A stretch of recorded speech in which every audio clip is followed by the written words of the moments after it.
Hey everyone, welcome back. Today I am showing you exactly how to use calendar blocks on Squarespace 7.1. Let's get right to it. First, open up the page editor where you want your calendar to live.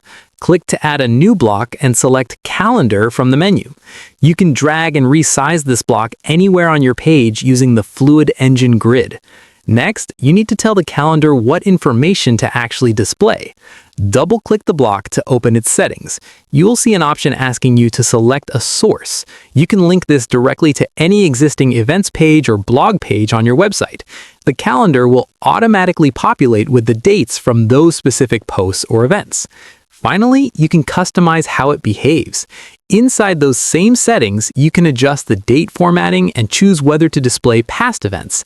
Keep in mind that you will not see color options here because the calendar automatically pulls its fonts and background colors from your global site styles to keep your branding perfectly consistent.